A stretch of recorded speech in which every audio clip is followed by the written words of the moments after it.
When I was almost 18, I heard my parents start talking about guardianship.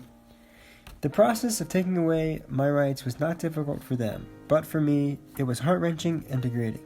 I, at the time, had no thought about ways to live without being a perpetual child under the control of my parents.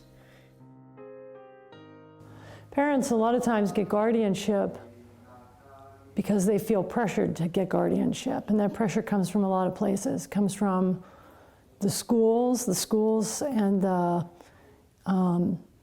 medical profession, doctors also. As my son became closer to 18 years old, he wasn't in school, but his pediatrician said that we needed to get guardianship. Our fear for John was that because he could not communicate, he's autistic and he's nonverbal, we thought, what would happen if he had a medical emergency and we couldn't make a decision for him because he was an adult? And that fear was real. The day we went to court was one of the worst days of my life. That day in court, I met my parents' attorney and my own. Not only did they know nothing about me, but they did not care to. Without even saying hello or even looking at me, my attorney told my mom where to put me. Then he continued to talk about me in front of me like I was part of the furniture. I never had any chance to show the world that I was smart, funny, and capable before a judge declared me incompetent. I was a thing with no rights. I started to get the idea to terminate my guardianship when I joined the Supported Decision-Making Advisory Council through the Georgia Advocacy Office. Never had it occurred to me that this violation of my human rights could be rectified, but it took me months to influence my guardians to go along with it. My parents were my guardians. So I met John probably about a year and a half ago. He was very involved with the Georgia Advocacy Office's Supported Decision-Making Advisory Council. And I had heard through the grapevine that he was interested in having his guardian removed. And so probably about 9 months ago, he reached out to me and said he did want to have his guardian removed. So I met with him and I talked with him about the process of what that would look like. And I told him it's not going to happen overnight.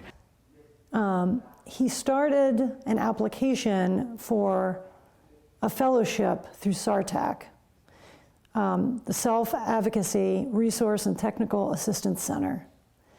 And he wanted his project to be on supported decision-making, and he wanted to focus his project on how supported decision-making figures into the termination of guardianship. And so when he started writing that application, it dawned on me how incredibly important it was to John to not be under guardianship. And once I realized what it meant to him, it didn't matter to me that he would lose the health insurance he had under my husband's insurance, and it didn't matter to me that he was already making his own decisions. He wanted to make his own decisions, and rightfully so, as a person in his own right, with his full legal capacity and his full human rights. Even if she allows me to make my own decisions, it remains oppressive and dehumanizing to have no legal standing. And so when John's parents obtained guardianship over him, they had not been exposed to the rapid prompting method, and so people just assumed that John couldn't communicate.